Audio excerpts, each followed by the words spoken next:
nombre de Dios, el compasivo, el misericordioso, que las bendiciones y la paz sean con nuestro profeta Muhammad y su purificada familia. Mis condolencias a toda la comunidad islámica por conmemorarse un nuevo aniversario del martirio de la hija del profeta Fátima Zahra, salamullah alayha. No cabe duda de que Fátima Zahra alayha salam fue un modelo de mujer y ser humano perfecto en todos los ámbitos, por ejemplo en el ámbito espiritual, en el ámbito religioso, etc. Pero la pregunta que nos puede surgir es si las musulmanas hoy, por ejemplo, podemos tomar como modelo a una mujer como Fátima Zahra alayha salam, que vivió una corta vida hace más de 1400 años en una región limitada como lo fue la Meca y Medina, en el ámbito social y político, por ejemplo. Hoy las mujeres musulmanas realizamos muchas actividades en estos ámbitos muy diversas, y la pregunta que surge es esa: ¿podemos tomar como modelo hoy en día a una mujer perfecta, por supuesto, que vivió hace más de 1400 años? En forma general podemos responder a esto que cada época tiene sus propias demandas, requerimientos, requisitos, costumbres, métodos de accionar, y en función de los cuales se espera que cada hombre y mujer actúe. Y es basado sobre estas condiciones que podemos juzgar la influencia que ejerce cada persona a su alrededor, además de que las actividades de la persona se miden en base a cuánto ha influido en la sociedad y no en base a la cantidad de actividades que realizó. Para hacer una descripción general de las actividades que nos han llegado a través de las narraciones islámicas que realizó Fátima Zahra alayha salam, voy a hacer una breve descripción y al respecto así nosotros mismos podemos juzgar. En primer lugar, el repetido énfasis que hizo el profeta Muhammad sallallahu alaihi wa sallam, tanto de palabra como en acto, respecto a la elevada posición y conocimiento que tenía su hija Fátima. Ya sabemos que se transmitieron muchas narraciones de él, sallallahu alaihi wa sallam. Por ejemplo, cuando decía que Fátima era la señora de las mujeres del universo, o que Fátima era parte de sí mismo y quien la molestaba, lo molestaba a él. También en cuanto a su accionar, sabemos que hasta antes del comienzo de su misión, los árabes, como nos relata el Corán, los árabes preislámicos solían enterrar vivas a las mujeres, las trataban como mercancías, y no solo ellas heredaban, sino que eran heredadas. Cuando su marido, por ejemplo, fallecía, los hijos de este la heredaban a la mujer. Y ante esto vemos, por ejemplo, que cuando el profeta estaba sentado, rodeado por sus compañeros, y Fátima llegaba, él se ponía de pie, la besaba y la hacía sentar a su lado. Todo esto sorprendía a los hombres de esa época. Entonces vemos cómo la sola existencia y presencia de Fátima Zahra como hija del profeta y el valor que él le daba hacía que ella fuera una imagen influyente en el ámbito social para futuras transformaciones en la sociedad. También todo esto hacía que la gente la tomara como referente y autoridad a ella, y es por eso que incluso hombres iban a su humilde casa, que en realidad era una habitación al lado de la mezquita, para hacerle preguntas, y ella también le enseñaba a las mujeres el Corán y las normas esenciales de la religión, y esto convertía de alguna manera su humilde hogar en un recinto académico. También Fátima Zahra, según nos narra el Corán, participó en el famoso evento de la Mubahala, la ordalía, que realizó el profeta y su Ahlul Bayt con los cristianos de Najrán. También sabemos que fue invitada a una boda por parte de los judíos. Todo esto nos hace ver que ella interactuaba con personas de otras religiones, de Ahlul Kitab, y también tenemos su presencia en los campos de batalla, dando de beber a los combatientes, curando a los heridos y muchas otras acciones. Por ejemplo, que cuando el profeta enviaba a los necesitados a su casa, que nos muestran que ella tenía muchas actividades sociales. Es famoso el hadith, solo por dar un solo ejemplo, del árabe migrante que recurrió al profeta para pedirle ayuda para comer, para vestirse, para volver a su casa, y él la envió con Fátima Zahra, y ella, que ni siquiera tenía para comer ella misma, se desprendió de su collar que le había regalado una pariente suya y le dio también unas pieles de animales sobre las que dormían sus hijos para que él los vendiese. Y Ammar Yasser le compra esto a esta persona y él puede satisfacer de esa manera sus necesidades. Y también el Corán mismo no inmortaliza el hecho de que la esencia de Fátima y de Ahlul Bayt estaba en la esencia de ellos alimentar a los menesterosos, a los huérfanos, a los cautivos, y todo esto por amor a Dios. Entonces vemos que de alguna manera su casa también era un hogar de beneficencia, ¿verdad? También sabemos de la importancia que Fátima daba al vecino por sobre su propia casa. Todo esto nos hace delinear una imagen de que Fátima aprovechaba cualquier mínima oportunidad para realizar cualquier actividad social o humanitaria que ella, por supuesto, realizaba a plena conciencia y con total responsabilidad. En realidad, en Medina, donde el profeta había establecido la incipiente sociedad y gobierno islámico, él mismo, el profeta, Ali y Fátima, la paz sea con todos ellos, eran el eje sobre el cual giraban todas las actividades y movimientos sociales, políticos, educativos, humanitarios, islámicos en general. Pero lamentablemente, tras el fallecimiento del profeta, Fátima se enfrentó a todo tipo de problemas y dificultades. Ella fue testigo primero de las políticas de la gente de la Saqifa, que arrebató el derecho de su esposo, el imam Ali,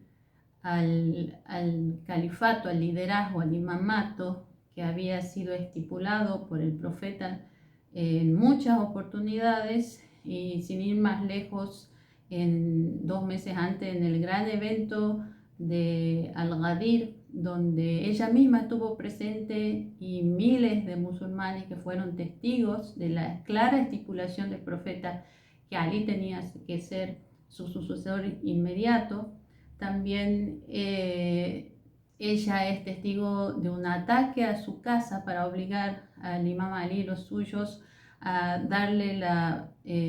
bay'a al califa electo por una minoría en la Saqifa, donde ella es, al impedir ingresar a estas personas a su casa, es golpeada con la puerta en su costilla y aborta a su hijo Mohsen, y esto también es lo que la lleva después, unos meses después, a su propio martirio. y también es testigo del insulto que se le hace a una personalidad como el Imam Ali, al primo del profeta, al yerno del profeta, al líder de los musulmanes, indudablemente, en que es llevado a la fuerza hacia la mezquita para que le diera la bai'a al califa elegido por una minoría.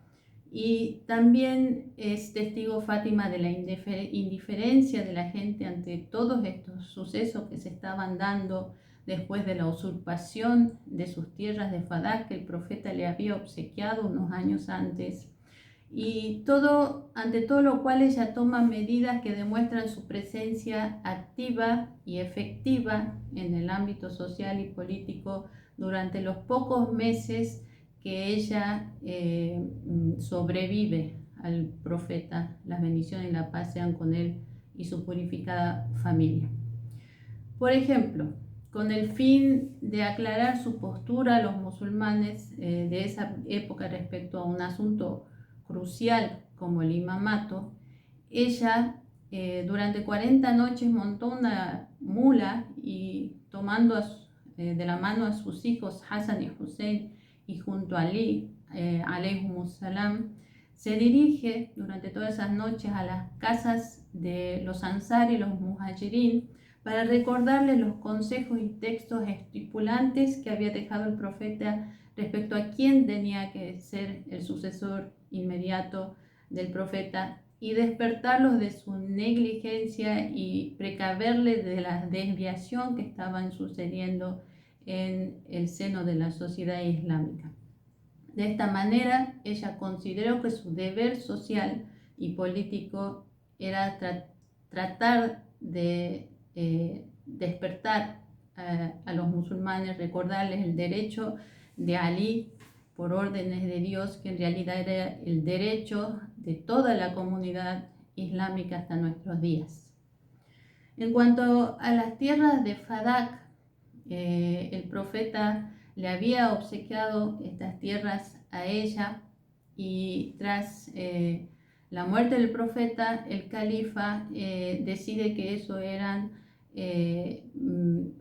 esas tierras pertenecían al califato y se las arrebata. Ella trata de hablar con él, de hacer que se las restituya, le da razones lógicas, también razones por parte del Corán, de que habían sido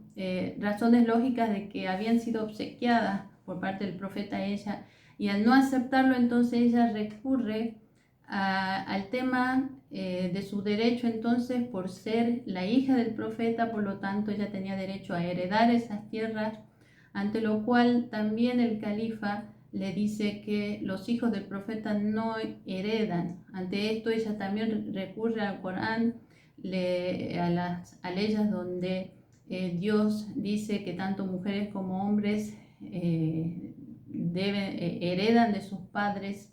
Ante esto también le da ejemplos de profetas que heredaron a sus hijos, que dejaron herencia a sus hijos y aún así no lo consigue, por lo tanto ella se dirige a la mezquita del profeta junto a un grupo de mujeres y antes de llegar también les anuncia a la gente que estaba por disertar allí y la gente la sigue. Al entrar alaba y engrandece a Dios y da en el marco de su histórica jutba fadaquía, o sea, el sermón ese que da en la mezquita del profeta, un sermón conocidísimo que incluso a lo largo de los años fue explicado por muchos eruditos islámicos. En ese sermón ella explica las razones de las normas y creencias de la religión, de la situación, explica la situación de la sociedad islámica, les recuerda a los musulmanes los problemas y corrupciones sociales que había antes de que el profeta comience su misión y les advierte de alguna manera que ellos estaban por volver a lo mismo. Entonces, bueno, por supuesto el objetivo más importante que Fátima persigue con su sermón es dejar en claro a todos que la única forma de que la religión continuase siendo fructífera, plenamente fructífera, como lo había sido hasta ese momento, era que todos se agrupen bajo el eje de unidad, que era aceptar la wilaya de Ali y de Ahlul Bayt alayhimus salam. En otra ocasión ella diría, por ejemplo, a una persona que le preguntó que si todos se hubieran aferrado al hecho de que era el imam Ali el sucesor inmediato y hubieran obedecido las órdenes de Dios y el profeta, ni siquiera dos personas hubieran discrepado en cuanto a ningún juicio de Dios hasta el día de hoy. De esta manera, su elocuente sermón en la mezquita del profeta es una señal de su compromiso social y su defensa de los fundamentos religiosos y su lucha contra las innovaciones y reformas y negligencias que iban sucediéndose. Y vemos que este sermón por sí solo conforma una escuela para todas las generaciones a lo largo de la historia. También tenemos su actitud ante la negligencia de los musulmanes de esa época. Ella solía lamentarse y llorar tanto que la gente la escuchaba desde sus lamentos, desde fuera de su casa. Entonces el imam Ali le construye un sitio en el cementerio al-Baqi para que ella fuese allí a lamentarse y quejarse ante Dios de lo que estaba sucediendo tras la muerte del profeta. Y este sitio es conocido como Beitul Ahzan, la casa de los lamentos, donde ella solía recurrir a mostrar, digamos, por decirlo de una forma, estas actitudes de protesta, ¿verdad? Mientras al mismo tiempo, ella,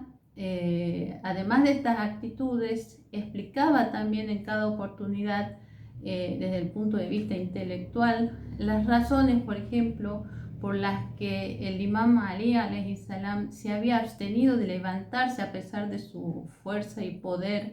que ya había demostrado muchas veces en los campos de batallas. Ella explicaba por qué el imam Ali había aceptado de alguna manera eso y no se levantó en contra del gobierno del califato que había arrebatado su derecho. Y ella explicaba todo esto. Por ejemplo, hay una hermosa semejanza que ella hace entre el imam y la Kaaba. Ella le respondió a una pregunta de una persona que le preguntó al respecto y le dijo: el imam, o sea, Ali, se asemeja a la Kaaba. El ejemplo de Ali es como el ejemplo de la Kaaba. Los peregrinos son los que se dirigen hacia ella y circunvalan a su alrededor, y no es la Kaaba la que va hacia ellos. Y vemos entonces que recién 25 años después es que cuando los mismos musulmanes se dan cuenta de todo, toman conciencia, son los que le piden al imam Ali que sea su califa, y él acepta. Son ellos los que fueron hacia él, y es aquí donde él ya se hace cargo del califato a título de cuarto califa ya. Bueno, no olvidemos también la posición determinante de Fátima previo a sus martirios y las fuertes y duras palabras que ella dirige a quienes la habían oprimido y molestado, y cómo incluso ella da vuelta a su rostro cuando estas personas la visitan en su lecho de muerte, para lo cual habían pedido la intercesión del imam Ali porque ella ni siquiera quería recibirlos. Por último, también están las instrucciones que ella le da al imam Ali respecto a su sepultura. Le pide que sea él mismo quien le haga el baño mortuorio y que la sepulte en medio de la noche y estén solo presentes sus hijos y sus más allegados, para que aquellos que la habían oprimido no supieran dónde ella fue sepultada y no estuvieran presentes en su entierro, para que no pudieran beneficiarse políticamente al estar presentes allí, como si nada hubiera sucedido, como si nada le debieran. Este es un ejemplo de su sabiduría y previsión que ella tenía. Y el imán cumplió con su voluntad de tal manera que hasta el día de hoy nadie sabe el lugar exacto donde ella está sepultada, y nos dejó hasta el fin de la historia la pregunta de por qué la hija del profeta no quiso que el califa de los musulmanes supiera dónde ella había sido sepultada. Bueno, todas estas posturas y acciones que realizó tras la muerte de su padre indican que Fátima participó plenamente en el plano social y político para sentar las bases y también para que sirvieran de criterio para ser tomada en cuenta ante cualquier reforma que los musulmanes quisieran hacer en la sociedad islámica. Y sí, Fátima no fundó escuelas ni organizaciones benéficas, ni asociaciones culturales, ni organizó seminarios donde dio charlas presenciales u online, como lo hacemos hoy, ni escribió libros para ser donados o vendidos. Hay muchas actividades sociales que hacemos hoy las mujeres y que probablemente Fátima no hizo de la misma manera seguramente, pero esto no se limita a ella, sino a todas las mujeres que vivieron en su época y en épocas posteriores, y ya que lo que era natural en esas sociedades y por los medios con los que contaban, difiere todas sus actividades, la manera en que lo hacían, de la manera en que lo hacemos hoy nosotras ahora. Sin embargo, vemos que aún así Fátima, con el incentivo de su padre, rompió los esquemas de la época, y a lo largo de la historia las musulmanas, tomándola de modelo a ella, pudimos abrirnos pasos en nuestras propias sociedades. La actividad de ninguna mujer en el mundo se equipara a las actividades que hizo Fátima, por más diversas y grandiosas que sean, porque las de ella se realizaron con el fin de afianzar las raíces, de provocar una transformación y reforma en la sociedad en cuanto a la situación de las mujeres se refiere también, y por lo tanto tuvieron mayor influencia en la preservación, fortalecimiento y expansión de las bases de la sociedad islámica. Es obvio que la época en que se establecieron las normas de la religión y los asuntos decisivos de las vidas de las mujeres es mucho más trascendental, y por ende las actividades de una mujer como Fátima, que era hija del último profeta, las actividades que ella realizó en esa época de transición para sentar las bases, es mucho más grandiosa que cualquier actividad que nosotros podamos ahora difundir. Sobre todo, por supuesto, si tomamos en cuenta que los medios tecnológicos que tenemos nosotros a nuestro favor nos facilitan mucho, nos agilizan mucho las cosas, como para que podamos tener tiempo también de dedicarnos a más actividades sociales, cosa que ella no tenía. Por ejemplo, recordemos que ella, para poder comer un trozo de pan, tenía que moler el trigo primero, amasarlo, hornearlo, y así en cuanto a cada actividad que le competía como hija, madre, esposa, y que realizó también a la perfección, todo lo cual le da mucho más valor a las actividades sociales que realizó conjuntamente con esto. La presencia de Fátima Zahra alayha salam en la sociedad, al mismo tiempo que observaba su hijab y su castidad, conforma un patrón eterno para las mujeres musulmanas, que demuestra que no solo el hijab y la castidad no son un obstáculo para realizar actividades en la sociedad, sino que al usarlo con orgullo y haciendo uso solo de nuestra identidad humana y femenina,